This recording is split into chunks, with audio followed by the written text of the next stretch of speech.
ശബരിമല യുവതീ പ്രവേശന വിഷയത്തിൽ സംസ്ഥാന സർക്കാർ അടക്കമുള്ളവർ മാർച്ച് 14-നകം നിലപാടറിയിക്കണമെന്ന് സുപ്രീം കോടതി വ്യക്തമാക്കിയതോടെ CPM-ഉം സംസ്ഥാന സർക്കാരും പ്രതിരോധത്തിൽ. ശബരിമലയിലെ ആചാരലംഘനത്തിന് നേതൃത്വം നൽകിയ ഇടത് സർക്കാർ പുതിയ സാഹചര്യത്തിൽ എന്ത് നിലപാട് സ്വീകരിക്കും എന്നതിലാണ് ആകാംക്ഷ. അയ്യപ്പ ഭക്തരെ മുറിപ്പെടുത്തുന്ന പഴയ നിലപാട് തുടർന്നാൽ നിയമസഭാ തെരഞ്ഞെടുപ്പിലടക്കം കനത്ത തിരിച്ചടി നേരിടേണ്ടി വരുമെന്ന് CPM വിലയിരുത്തുന്നുണ്ട്. ഉച്ചയ്ക്ക് 12:30 പി രാജീവ് മാധ്യമങ്ങളെ കാണുന്നു. പ്രശാന്ത് ശങ്കരമംഗലത്ത് വിവരങ്ങളുമായി ചേരുകയാണ്. പ്രശാന്ത്, അല്പസമയത്തിനകം മന്ത്രി പി രാജീവ് മാധ്യമങ്ങളെ കാണുമ്പോൾ ഒരുപക്ഷെ സർക്കാരിൻ്റെ ഈ വിഷയത്തിലെ നിലപാട് എന്താകും, അല്ലെങ്കിൽ സുപ്രീം കോടതി ഇന്നെടുത്ത തീരുമാനത്തിൽ സംസ്ഥാന സർക്കാർ എന്ത് വിലയിരുത്തൽ നടത്തുന്നു, ഈ വിഷയത്തിൽ ഉള്ള ഒരു പരാമർശം ഒരുപക്ഷെ നിയമമന്ത്രിയുടെ ഭാഗത്ത് നിന്ന് ഉണ്ടാകും എന്ന് വേണ്ടേ മനസ്സിലാക്കാൻ?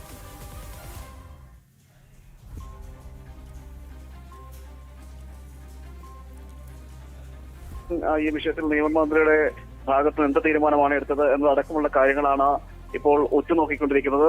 സുപ്രീം കോടതിയുടെ ഭാഗത്ത് ഇത്തരത്തിലൊരു പരാമർശം വന്ന സാഹചര്യത്തിൽ എന്തായിരിക്കും ഇക്കാര്യത്തിൽ നിയമമന്ത്രി സ്വീകരിക്കുന്നതാണ് ഏവരും ഉറ്റുനോക്കിക്കൊണ്ടിരിക്കുന്നത്. അല്പസമയത്തിനുള്ളിൽ നിയമമന്ത്രിയുടെ ഒരു പത്രസമ്മേളനം ഉണ്ട്. നിയമമന്ത്രി മാധ്യമങ്ങളെ കാണും. അതിൽ ഇക്കാര്യം അറിയിക്കുമെന്നാണ് നമ്മൾ കരുതുന്നത്. എന്തായാലും ഇക്കേസിൽ നിലവിൽ ഇത്തരമൊരു സാഹചര്യത്തിലേക്ക് എത്തിയതോടുകൂടി തന്നെ വലിയ രീതിയിലുള്ള ഒരു പ്രതിരോധത്തിലായിരിക്കുന്ന ഒരു സാഹചര്യമാണ് ഇപ്പോൾ സംസ്ഥാനത്തെ സർക്കാരും CPM-ഉം ഒക്കെ അത്തരമൊരു സാഹചര്യത്തിലേക്ക് എത്തിയിരിക്കുന്നു എന്നാണ് ഏറ്റവും എടുത്തു പറയേണ്ടത്. കാരണം നമുക്കറിയാം, യുവതി പ്രവേശനവുമായി ബന്ധപ്പെട്ട് നേരത്തെ എടുത്ത തീരുമാനങ്ങൾ, അതും ആ യുവതിയെ രാത്രിയുടെ മറവിൽ ശബരിമലയിൽ കയറ്റുന്നു, ഇതിനെല്ലാം നേതൃത്വം നൽകിയത് CPM-ഉം സർക്കാരുമായിരുന്നു. ആ സർക്കാരിനാണ് ഇപ്പോൾ തിരിച്ചടി എന്ന നിലയിലൊക്കെ വന്നിരിക്കുന്നത്. അതുകൊണ്ട് തന്നെ ഇനി എന്ത് തീരുമാനമായിരിക്കും സർക്കാരിന്റെ ഭാഗത്തുണ്ടാകുക എന്നത് അതിന് അല്പസമയത്തിനുള്ളിൽ അതിന് ഇതുമായി ബന്ധപ്പെട്ടുള്ള പ്രതികരണം, ഔദ്യോഗികമായിട്ട് ഉള്ളൊരു പ്രതികരണം എന്താണെന്ന് അവർക്ക് അറിയാൻ കഴിയും. എന്തായാലും അല്പസമയത്തിനുള്ളിൽ നിയമമന്ത്രി ഈ വിഷയത്തിൽ പ്രതികരിക്കുമെന്നാണ് കരുതുന്നത്. മാധ്യമങ്ങളെ കാണുന്നുണ്ട് എന്ന് അറിയിച്ചിട്ടുണ്ട്. അങ്ങനെയാണെങ്കിൽ ഈ വിഷയത്തിൽ പ്രതികരിക്കാനുള്ള സാധ്യതയും തള്ളിക്കളയാനാവില്ല. എന്തായാലും ഇത് ഈ നിലവിൽ ഈ ഒരു സാഹചര്യത്തിലേക്ക് കൂടി തന്നെ സുപ്രീം കോടതിയുടെ ഒരു പരാമർശം കൂടി വന്നതോടുകൂടി തന്നെ വലിയ രീതിയിൽ സംസ്ഥാന സർക്കാർ പ്രതിരോധത്തിലാകുന്നു. അതോടൊപ്പം തന്നെ ഇതുവരെ പറഞ്ഞിരുന്ന കാര്യങ്ങളെല്ലാം, അതായത് ഈ വിഷയത്തിൽ ഇനി നിലപാടുകൾ അതിൽ എന്തറിയിക്കുന്നത് അടക്കമുള്ള കാര്യങ്ങളിലേക്കാണ് ഇനിയിപ്പോൾ അറിയാൻ കഴിയുന്നത്. നമുക്കറിയാം, ഏറ്റവും കൂടുതൽ ഭക്തരെ മുറിവേൽപ്പിച്ചൊരു സംഭവം, വേദനിപ്പിച്ചൊരു സംഭവമാണ് അന്ന് ഈ ശബരിമല യുവതി പ്രവേശനം എന്ന് പറയുന്നത്. അത് നിരവധി ഭക്തർ തെരുവിലിറങ്ങേണ്ട ഒരു സാഹചര്യം ഉണ്ടായിട്ടുണ്ട്. ആ തെരുവിലിറങ്ങി പറയുമ്പോഴും അതല്ലെങ്കിൽ തങ്ങളുടെ ആചാരങ്ങളിൽ വിശ്വാസങ്ങൾ നശിപ്പിക്കുന്ന നിലയിലേക്ക് എത്തുമ്പോൾ പ്രാർത്ഥനയോടുകൂടി തന്നെ, തൊഴുകൈകളോടുകൂടി തന്നെ നിന്നുകൊണ്ട് അപേക്ഷിക്കുന്ന ഒരു സാഹചര്യമൊക്കെ ഉണ്ടായിരുന്നു.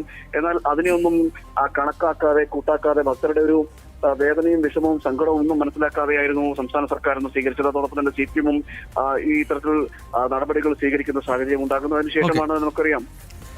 പ്രശാന്ത്, എന്തായാലും ശബരിമല യുവതീ പ്രവേശനവുമായി ബന്ധപ്പെട്ട് സുപ്രീം കോടതി ഇപ്പോൾ ശക്തമായ നിലപാടെടുക്കുകയാണ്. മാർച്ച് മാസം 14-നകം എഴുതി നിലപാട് വ്യക്തമാക്കണം. അങ്ങനെയെങ്കിൽ യുവതീ പ്രവേശനത്തിന് കളമൊരുക്കിയ കേരളത്തിലെ ഇടത് സർക്കാർ, പിണറായി വിജയന്റെ സർക്കാർ, എന്ത് നിലപാടാകും ഇനിയും സുപ്രീം കോടതിയിൽ കൈക്കൊള്ളുക എന്നത് തന്നെയാണ് ഏവരും ഉറ്റുനോക്കുന്നത്. പ്രത്യേകിച്ച് ഒരു വളരെ നിർണായകമായിട്ടുള്ള നിയമസഭാ തെരഞ്ഞെടുപ്പിലേക്ക് ഈ സംസ്ഥാനം നീങ്ങുന്ന വേളയിൽ തന്നെയാണ് യുവതീ പ്രവേശന വിഷയത്തിൽ തീർപ്പ് കൽപ്പിക്കാൻ സുപ്രീം കോടതി തീരുമാനിച്ചിരിക്കുന്നതും. പ്രശാന്ത് ശങ്കരമംഗലത്താണ് വിവരങ്ങളുമായി ചേർന്ന്.